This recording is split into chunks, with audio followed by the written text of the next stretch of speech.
explained your terminology. I thought that that was very efficiently done. You said you would be using the term queer as a kind of umbrella term. We have no way of knowing how many women self-identified 100 or 150 years ago.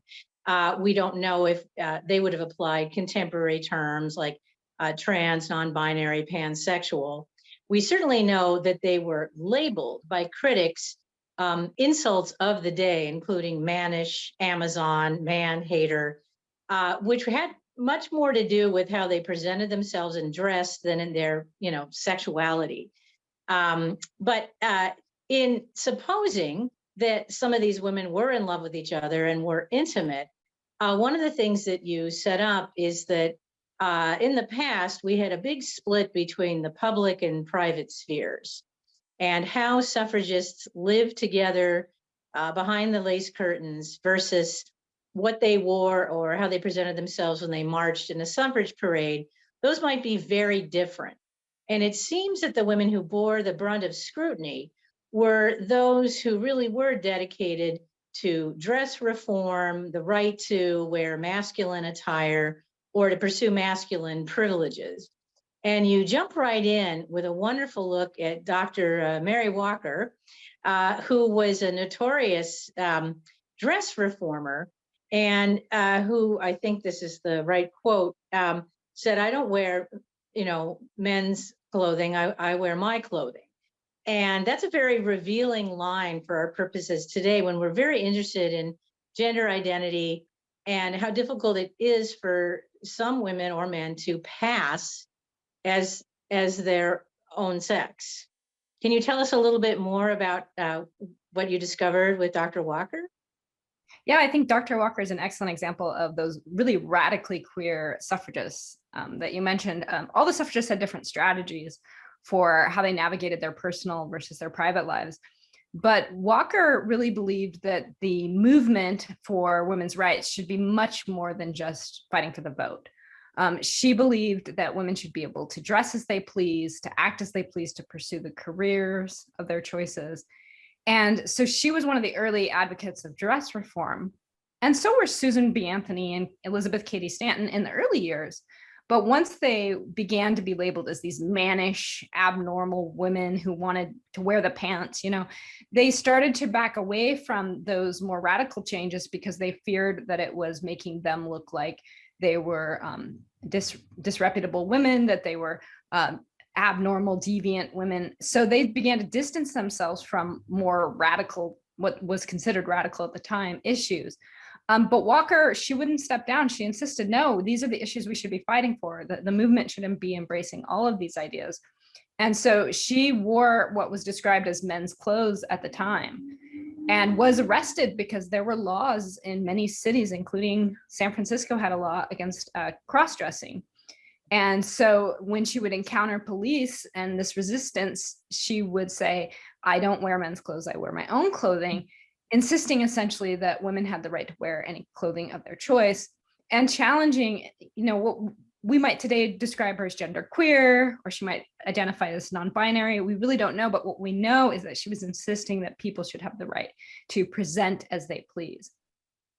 I think also, if we were having this conversation just a decade or so ago, we would also see her as iconic butch and look at the way that historically it's more masculine of center appearing women who tend to experience the most harassment by police or their sisters who are terrified of being, tagged with that same association. I think that the photographs and the old posters and images that you have as inserts in the book are wonderful as examples of how dress reform may seem peripheral, but people were terrified of women wearing the pants in the family. And a lot of anti-suffragists portrayed men as in aprons or feminized as a way to insult them. So wearing the appropriate clothing was so important to socially conservative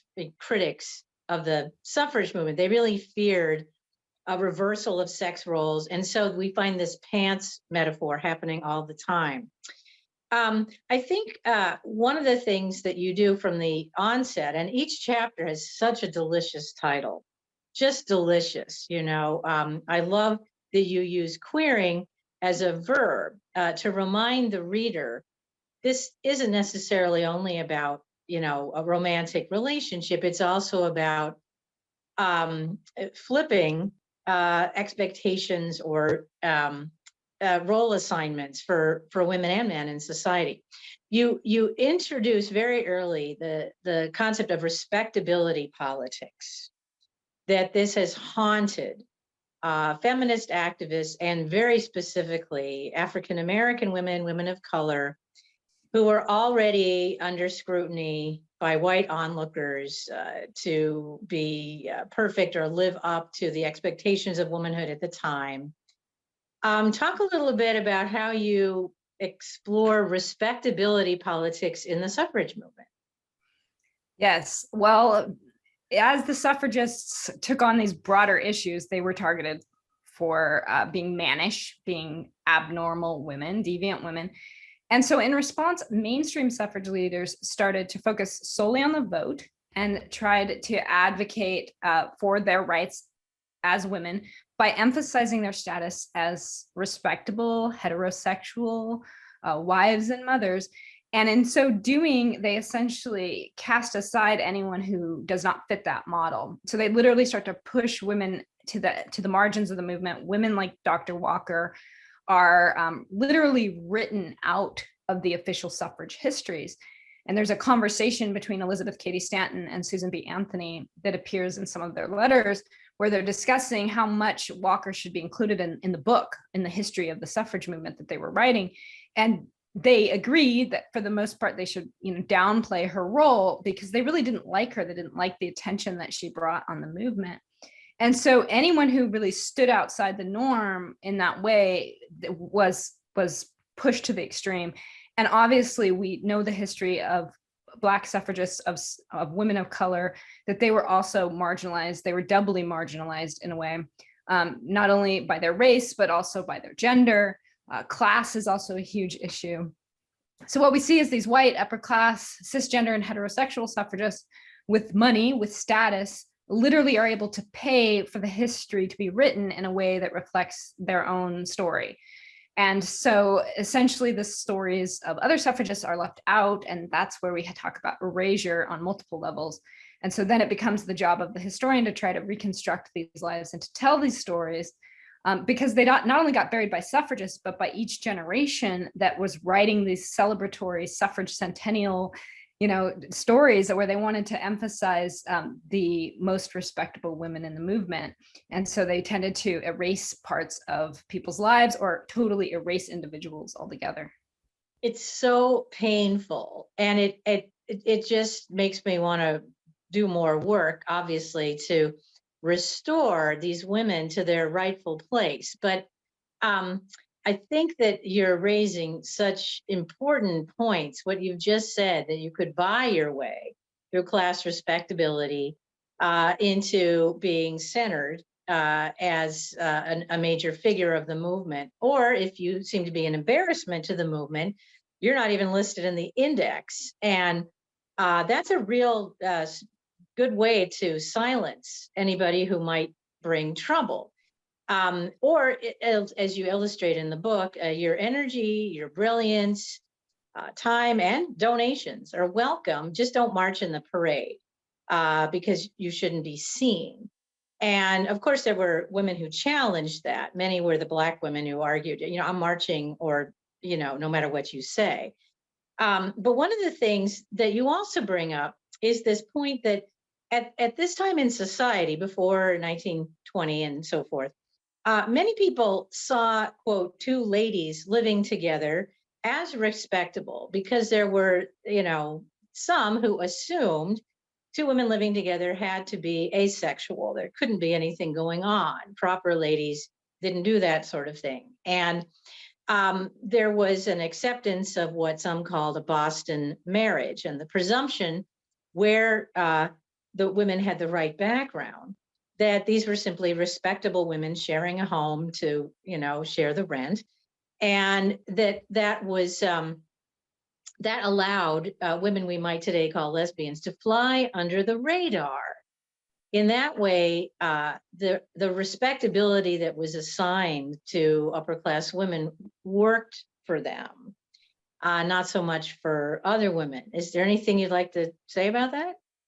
Yeah, no, I think that's exactly what it was. It had to do with class status, a lot of it. That each of the queer suffragists that I studied had their own strategies for navigating this public versus personal divide.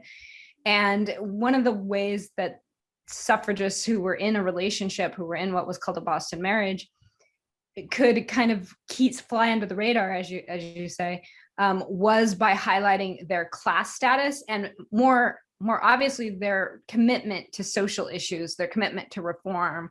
And the more that they kind of dedicated their lives to public service, the more they were seen as like these martyrs, these women who had sacrificed their personal lives, who had given up their ultimate goal in life, right, to become wives and mothers, instead had sacrificed that and given themselves to a cause. And so they were essentially shielded from a lot of criticism through this suggestion that they were perhaps asexual, that they had given up their dreams in order to serve others. And this allowed a sort of shield for women who, if they were alive today, would probably identify as lesbian. They were in these relationships with other women, and they were, for the most part, seen as asexual, and that was therefore justified. I just have to say again, this book is so valuable. I'm going to assign it in my classes, but you don't have to have a scholarly background to pick it up and start reading it and understand what's going on here. For one thing, you show a terrific dynamic that some women portrayed themselves or were portrayed as being noble spinsters. You know, they gave up marriage and motherhood and devoted their lives to gaining citizenship rights for other women. That's great. But you also indicate that other more radical suffragists were arguing, no, motherhood should be optional. You know, we really are marching for the right to live life on your own terms.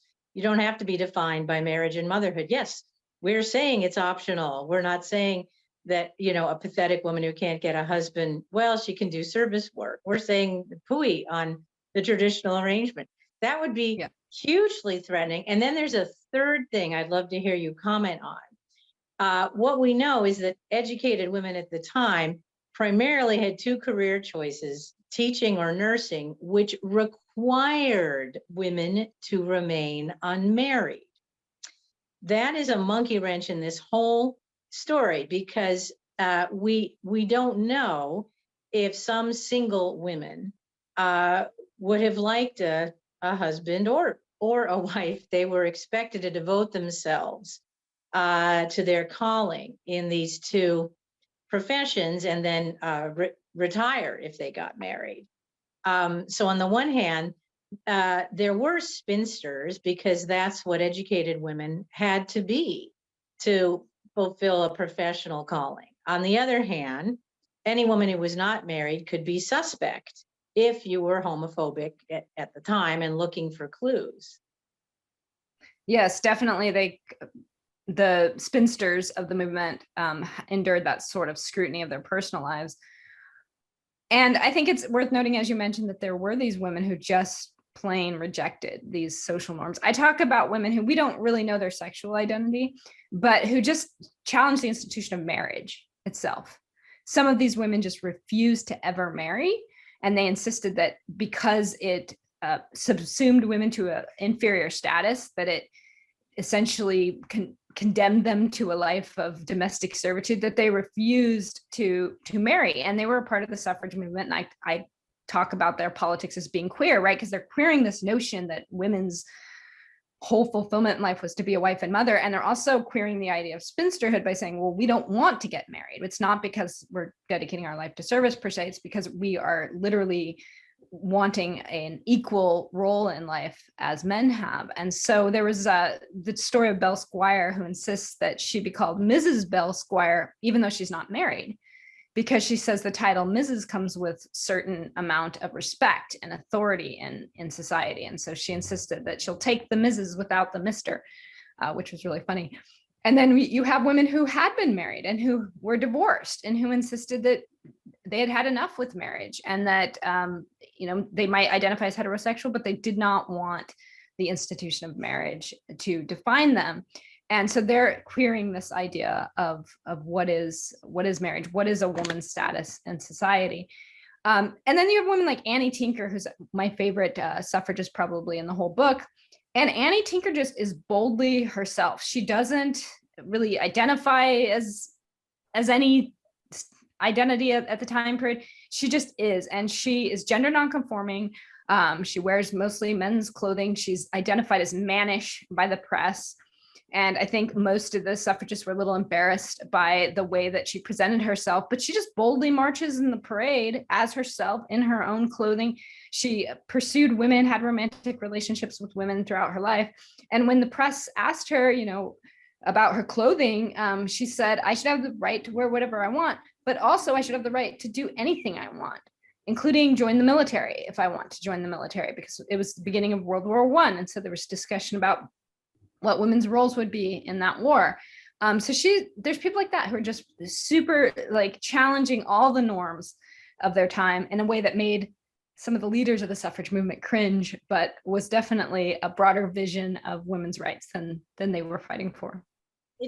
There's so many contradictions. World War I is one of my favorite eras to study and teach because it's so rich with this overlap of the suffrage movement and the militarization of society and immigration. And you have at the time the iconic poster of Joan of Arc saved France, women of America save your country, buy US war bonds.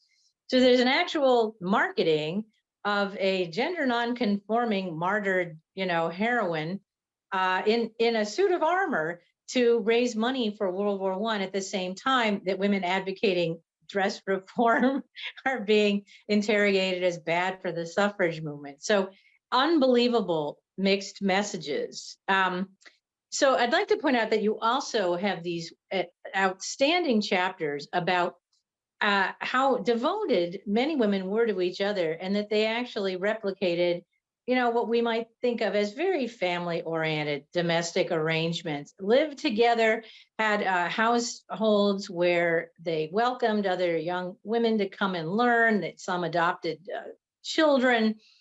They were so devoted that you have two chapters queering death and queering probate, and even one called Queering the Afterlife, where you explore how women arrange to be buried alongside one another and to have their relationships acknowledged financially in the same way a husband and wife might. Yeah, I think some of the most interesting stories that come out of this book are around death, which is unfortunate because I spent a lot of time diving into their deaths more than their lives sometimes, because I found that if they had spent their whole life kind of closeted, as the term we would use today, that sometimes there wasn't a whole lot of evidence of their actual relationship. There wasn't love letters because they literally might have burned them. There wasn't necessarily photos of them together. There wasn't diary records of their personal lives. So for some of these women, the only evidence I even had was that they lived together consistently over time. And then when they passed, there was a lot of evidence about how much that other person meant to them. And that's where I found myself diving into wills and death certificates and literally going to cemeteries to see how these suffragists were buried. And I found that that's where, as you mentioned, they replicate the heteronormative kind of ideas about how you care for your partner in death. And so that, I think, is some of the most compelling reading of the book, because I know I cried a lot when I wrote that chapter because it was hard. It was hard to read about how throughout their lives they dedicated to each other, they were devoted to each other, and then here in death is the way that they are expressing that in a way that we can now read as a future generation. So yes, there's some interesting stories in there, and so I hope people enjoy reading about the ways that the suffragists kind of queered norms around death and mourning. It would seem that many women work very hard to mitigate against erasure or denial about who they were, how they lived, and who they loved. Even if the paper trail is slim, they were somewhat the equivalent of out and proud in their time. But you devote a lot of space to talking about erasure and its consequences and what you call archival silences. And could you talk about that a little bit more and whether you found any silence in the archives you used for this project? Yes, I think that that's most important because you need to understand how lives get erased, especially if we're talking about marginalized individuals, right? Why are the lives of Black queer suffragists especially difficult to find? And so with archival silences, essentially what you're looking for is what's not there instead of what is there. So sometimes you go into the archives and you're going to construct a person's life based on what's there. And so you're like, okay, I've got letters, I've got diaries, I've got photographs. Okay, this is the complete picture of their life, but it's not. So what you have to do is step back and ask yourself, what is here and what's not here? And what you tend to find, or what I found in several instances, was that they might have kept every document of their life, including letters that they wrote to casual acquaintances, but the letters to the most important person in their life were gone. And so then you have to ask yourself, why? Why did the person that they lived with their entire life, why are there 0 letters, 0 notes between them? Why is there crossed out sections in their diaries or missing pages or things? So you start to look for what's missing, what's silent in the archives. And then you ask why, and you try to locate those sources or find out what happened to them. And in some cases, you find that they were burned or they were taken out of the archives or out of the collection, either by archivists or oftentimes by loved ones who donated the papers, or by their partners who were concerned about the public image of the letters between 2 women, or by the suffragists themselves who donated to the archives their collections. So it was a complicated process of trying to figure out what's there, what's not there, and why. And you must have had to do a lot of this research during the pandemic year. Were you able to do some of this online? Did you travel to libraries and colleges in the East Coast? Yeah, it was doubly complicated because of the pandemic. And the pandemic really put a damper on some of the research. There are literally archives that closed that I was not able to get into. So there's much more research that can be done on this. But it also, in some ways, was a blessing because some of the archives were so generous as to scan material and send it where they would normally require you to go in person to view the material. And in that case, I had access to, in some ways, unprecedented access to material that I would not have had the funding to go to the projects, because quite honestly, I didn't have a lot of funding and support, especially in the early years before the centennial celebration. Because most of the time when I talked about this project, people didn't really think it was that interesting or worthy of pursuing. And I think that's because of sexism. There's not a lot of interest in women's history. And of course, because of homophobia, there wasn't a lot of interest in LGBTQ history in those earlier years. And so it took me a lot of years just to get the ability to be able to get support, and not just funding, but literal people backing the project in order to allow me to do the research. And so the pandemic did limit my access to some archives, but it expanded it in other ways. So it's really interesting. We'll have lots of stories from the pandemic on our research. I just can't even believe that you wouldn't have had interest and funding. I mean, I found this book filled a hunger I didn't know I had. I think that's the best way I could express how I felt. And then, a certain anger that, the story of, my role models has been suppressed, or this wasn't considered necessary for someone like me to know that there were women like me back in the day. And I think that's important to point out because, I just finished a semester teaching one of the first LGBT history survey classes at Berkeley. And I had a young student come to my office saying, were there women of color who were queer back in the day? That was just occurring to her. And, of course, I jumped to get resources. But that was a real question in a young generation, simply because there hadn't been a presentation of those role models in what we're supposed to know, what's supposed to be important knowledge. Gosh, I have several more questions. Okay, well, I was interested to see if you had any pushback from, families of the queer subjects or archivists. It sounds like you got a certain amount of support. When you talk about how you piece together, what's missing in this person's story, I'm thinking that in the old days, we might look at photographs, oh, there's no wedding ring there, and that was a clue. But of course, women could give each other rings, and there could be other reasons why a woman wasn't wearing one. She might have had to pawn it, or after divorce, or what happens. So piecing all of that together, we're all detectives, and being dedicated to this kind of detective work is a real calling. Were you always like that? Did you become like that in college? Did you become more of a historical detective after you began teaching? Yeah, I think it's definitely something that comes with practice. The more you do it, the more you kind of get into it, get excited about it, and spend hours and hours and hours reading through things that you wouldn't have thought were worth spending time on. I was interested in history as a child, though. I was always interested in people's stories and trying to piece together what happened in the past.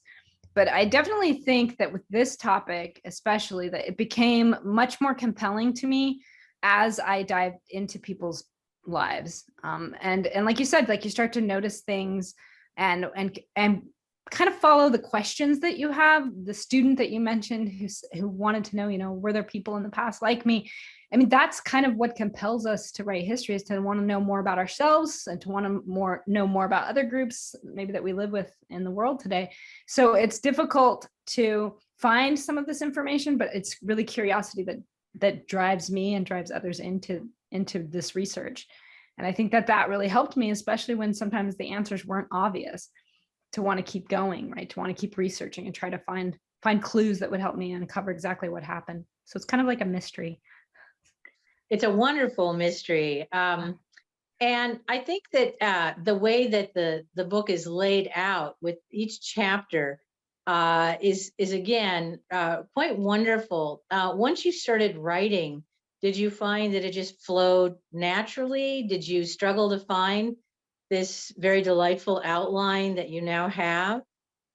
Yes, totally. The whole process of writing was excruciatingly difficult, mostly because I wanted to tell stories. I wanted to tell individual people's stories, right? And when you're writing an academic book, there's all kinds of requirements for how you go about doing that, and so oftentimes the book isn't exactly what you maybe originally envisioned, because it's shaped by the readers, the reviewers, the editors. And giving papers at conferences and people's feedback. So I think it kind of came about through a combination of other people's suggestions on how to go about organizing it, but also through organically what I was finding in the record. So I never intended to write a chapter on death, but I ended up there's no way I could not write a chapter on death, because there was so much evidence that I was uncovering about the ways that suffragists define their relationships at that point in their life. Same with the chapter on chosen families. I didn't intend to write about suffragists and their extended family networks, but I just kept finding so much compelling evidence. And I thought that was so relevant given the ways that queer communities and queer people organize themselves today, creating their own families when oftentimes their biological families are not very supportive of them, or they're rejected entirely from their families. And so I found so many examples of this with the suffragists in the past, the queer suffragists, that I felt like I had to tell these stories because it had relevance to us today. And it would be probably a big surprise to some of your subjects to know how interested we are in them now, and how much we appreciate their boldness. That yes, women got the vote, not all, even at the time, but that many who dedicated their lives to a single issue didn't live to see it come to fruition. Haha. And then also we have, I would say, more and more, the question of how will I be remembered after I gone is on the minds of those of us who are aging. in the queer community. And I think the material on being lied about after you're dead is very troubling. I think it incites a lot of action and activism because misrepresentation is a kind of homophobia. And I remember going on a tour of the cemetery in England, Highgate, where Radcliffe Hall is buried, and the tour guide couldn't bring himself to say who she was and moved us quickly along from her tomb. I was outraged, and I actually took the microphone away from him and said, "This is the resting place of one of the most famous lesbian authors of the 20th century. And if you don't want to pay homage to her, I'll explain about her." And it was clear that as a docent or volunteer, he was embarrassed by the scandal around her sexuality and her writing. And it's a threat to all of this history if the people who are in charge of it, the stewards of institutions or even cemeteries, are embarrassed to talk about the whole person. I think you bring attention to that in a way the reader might not expect. The reader might think this is about the suffrage movement. And by the end, we're all advocates for truth at cemeteries. Just an amazing achievement for you. What's next? Are you going to tour with the book, or how do you want to see it get out to the public? Well, it would be great if more of these stories were told and uncovered. So definitely encouraging other people to do more research on this. But yeah, definitely sharing the stories that are in the book. And I know that some of them will be featured in some museum exhibits and things like that, which will be helpful for bringing it to a wider public and doing lots of talks. So hopefully that helps as well. And I just really want people to read the history. We're fighting in so many states for just the right to even teach LGBTQ plus history. And so that idea of don't say gay is obviously impacting us. We see erasure happening right now in our present. And so fighting that as well and encouraging others to speak up and say something, because it's not just something that happened in the past, it's something that's happening in the present, and we need to do something about that. So I think making sure that we keep those connections between the past and the present, and we're aware of this process of erasure and how our role in reversing that as well, from something as simple as what you did in that tour and speaking out for people who can't speak for themselves anymore, but also just encouraging education for people to read queer history, to learn this history, and to share it with others. And to give credit where credit is due to those who fought so that we can vote, even as they were framed as an embarrassment to the movement that they served. And I think a lot of people can identify with that in so many ways. I'm going to ask you one more quick question, and then I think we'll take questions from viewers today. I think that one of the things that is also really worth mentioning is how attentive you are to what's called intersectionality, and that you devote a great deal of space to African American women suffragists. You talk about Chinese American suffragists who were consistently talked down to as though they were still in China and had never learned English. You talk about some Native American women. You have a very well-rounded portrait of women who were also marginalized because of ethnicity and who are also often left out of queer history when we tend to focus on white women or white men. Was it difficult including that in a way that flowed, or were you intending to make sure that you had that intersectional feature in each chapter? No, I was intentional from the start, mostly because their stories were so relevant. I mean, they are the queer history of the suffrage movement, right? You have these individuals who are queering the movement on multiple levels, not just based off of their gender or their sexuality, but also based off of their approach to racism and xenophobia, classism. And so I wanted to look at those ways in which they're challenging the status quo in the suffrage movement itself. And so their stories are exceptionally relevant to that time period, but also to the present. So I wanted to include those voices. Unfortunately, there's a lot more erasure and there's a lot more difficulty in uncovering that information, but I think it's important to keep looking and to keep diving into the record as much as possible. And of course, I relied so much on previous generations of scholars who have unearthed this research. A lot of this is me building on the work of others. And so I definitely don't want to imply that this was all my work, right? This is other scholars who have put in the time and effort to uncover these individuals' lives. And so, but I wanted to tell the story of the suffrage movement, the queer suffrage movement as a whole, and include these stories as part of that. I just wrote down that line, queering the status quo. It's a wonderful line to keep as a sort of way to hold all this information. I guess we should go to some questions now, eh? Hello, and yes, we have a couple of questions that have already come in. If you have further questions, I invite you to drop those into the Q&A feature there on the tool ribbon at the bottom of your screen. We have, I should say, you have, Wendy and Bonnie, a number of, there it is, a number of peers for the field who are in the audience. I see Lynn Hansen, let me see my daughter now, Anya Jamor in the audience. And here is a question from Anya that I would like to share. She said that the missing pieces and archival silences can be so frustrating when researching the subject. How useful did you find non-manuscript sources such as the census and photos? It seems like in a lot of cases you found your subjects in a newspaper and then tracked down absolutely everything you could. Could you describe one of the most challenging or most rewarding examples of this sort of sleuthing? Sure, and thank you, Anya, and hi. Anya's research is especially significant as well, studying the history of queer women in the past. So I definitely encourage you to check out her book and all of her recent articles that have been coming out, which are so important for describing this history during the same time period. And yes, the census records were important. Photos were important. I actually often started with the census. Sometimes I would find a suffragist who was single, but never married. And so I would go to the census to try to figure out what their domestic arrangement was, who were they living with, and then try to track down the persons they were living with and find out more about their lives, and then go into their personal documents and see what I could find.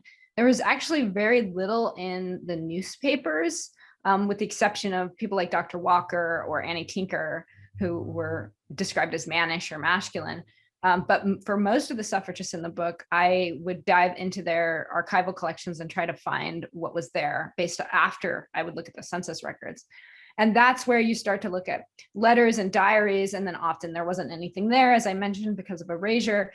So sometimes I had to go outside the women themselves to find out who their friends were and read the letters that they wrote about them. That helped sometimes. There were times when I would read what happened after their death, like literally the letters about what would happen to their collection, where I could find what was taken out. Annie Tinker's another good example of this, because when she passed away, there's a whole series of correspondence between her attorney and a woman who I believe was her lover. And they talk about needing to get rid of some of the materials in her collection because it was too potentially revealing about her life. And so there's very clear conversations about the need to get rid of that. And in that correspondence, it's clear about her wild life that she'd led. And they just wanted to sanitize her record and her life. So there's no letters that exist between Tinker and some of the other people in her life, and that's why. So it was a lot of sleuthing, as you mentioned. Bonnie, did you want to add anything to that? No, I'm just imagining, if women had the equivalent of a shredder, how even the act of getting rid of material can be dangerous if, really snoopy people go through your trash, or if you, burn in the fireplace on a warm day. Why are you having a fire? That's indicted people in other cultures. So, I mean, mentally, it makes me go through the physical act of destroying evidence. Thank you. And then I would love to have your reaction to the quote I'm about to read you that comes from our most recent curator of residence here at the National Women's History Museum, Dr. Leah M. Brown, who often said, and is quoted in an upcoming publication that we have, as saying, by calling these histories untold, we feed the loop of erasure. What are your thoughts on that? What is your gut reaction, and do you agree or disagree? Well, I agree to some extent. I mean, obviously, there are the women themselves sometimes did tell their stories, right? And it was erased by others around them. And so I think the idea that historians discover something isn't always an accurate description, because oftentimes the material's there. It just, and it was told by the people in the past. It just has yet to be told to others. But I think also, like, especially, I think we forget the impact of sexism and homophobia on stories of women and of queer folks in the past. And so I do think that some stories are purposely untold. They're not told. And so I think that we have to be careful of acknowledging that. We have to be aware that that is a process that happens, and that sometimes these stories need to be told because they haven't been. They've been purposely removed and untold. So I think that I can see both perspectives on that particular approach. Yeah, we could say that these are stories that have not been shared or circulated, and sometimes only within a community are certain knowledge kept or passed down. And it's an interesting question. When does that knowledge become not just known, but the sort of the property of the dominant group? That's a risk when then people who might have been at odds with your community control its history.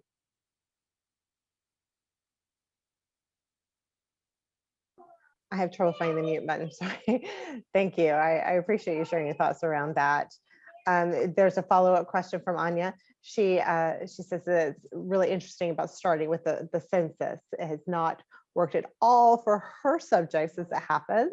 Did you find a lot of examples of women who never, according to the census, lived together, but who, in fact, according to other records, spent most of their time together? Or did you more often find evidence of domestic partnerships in the census that were erased elsewhere? So the answer is both, yes.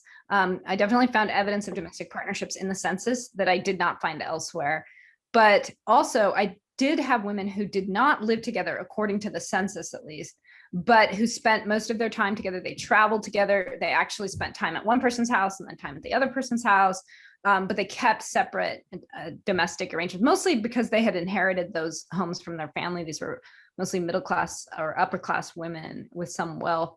And what I found evidence of their relationship through their letters, or through actually the letters written to them by other people talking about them or talking about their lives together. And so those cases usually required a lot more detective work, because I was looking at so many other types of sources. But yeah, the census was both revealing and not so. So it just depended on the individuals that I was studying. Right. And one last question that I had that was given to us from or emailed in prior to the program, you mentioned that it's really important to do more reading on LGBTQ history and really how it fits into women's history. And so someone had actually asked a question about this prior to the program, asking if you could sort of put together a primer for just the average person who wants to grow their knowledge in that area. What would you recommend? Basic reading list. On LGBTQ history? Mm-hmm. There are numerous like overarching books on the topic. Dawn Romsberg has an edited collection, a queer history of the suffrage, or that's my book, never mind. A queer history of America, the Routledge history of America. And that book I think is really great because it offers short essays written by scholars that are experts in that topic of queer history throughout US history. And I think starting with those overviews are great, and then diving into the topic that most interests you.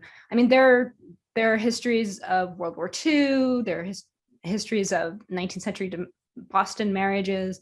There are all kinds of topics that have been researched in depth, but you may have never learned this because of the erasure and also because of laws literally limiting the right to teach LGBTQ history. So that's where diving into it is super important, especially for educators. If you're going to be teaching history or teaching these topics in any way, then it's important for you to understand the queer history as well, but it might require some effort on your part to go and learn it since it wasn't part of your education.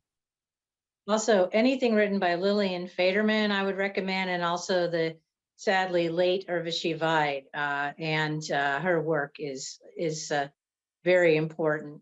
Those are two authors that I always recommend, and there's much, much more.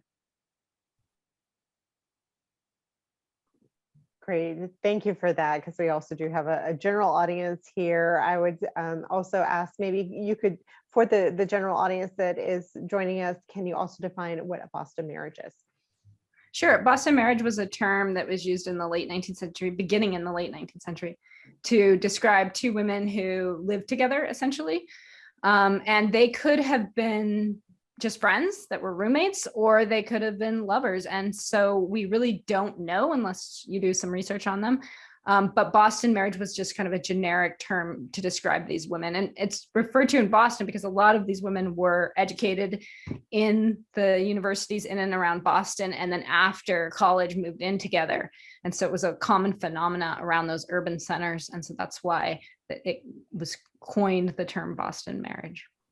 If you look at the history of the Seven Sisters colleges, several of them were in Massachusetts. So you have Smith and Radcliffe and Wellesley and Mount Holyoke, and those were places where you could get a degree and then look for work in the greater Boston area. Great, thank you for that. I don't see any other questions, but there is a question that we often like to end our programs on, and that is, what principal takeaway would you like this audience to leave with, or conversely, what call to action? Maybe it's not conversely, maybe it's and or call to action would you like this audience to take away from your program? I think I've said it a couple times, but definitely educate yourself on queer history. Read what's interesting to you, learn more about it, and share it. And I think advocate for the teaching of LGBTQ history in K through 16 schools. Yeah, and I would add, be aware that don't always separate. There's history, and then there's queer history or women's history. Women's history, lesbian history, that is history. It's not a subset. It's the real deal. So integrate it. Well, thank you, Wendy and Bonnie, for joining us this evening. We greatly appreciate it. Thank you to our audience for joining us here this afternoon. It's our great pleasure to spend Sunday afternoons in conversation with inspiring guests and our museum community. If you enjoyed today's program, then please mark June 23rd on your calendars, when Bonnie will take to the screen again for NWHM Presents to discuss her most recent publication, What's the Score? 25 Years of Teaching Women's Sports History at 6 p.m. Eastern Time. The museum will also be commemorating 50 years of Title IX with a special Sundays at Home on June 26th, not our normal gathering time at 3 p.m. Eastern Time, but rather at 6 p.m.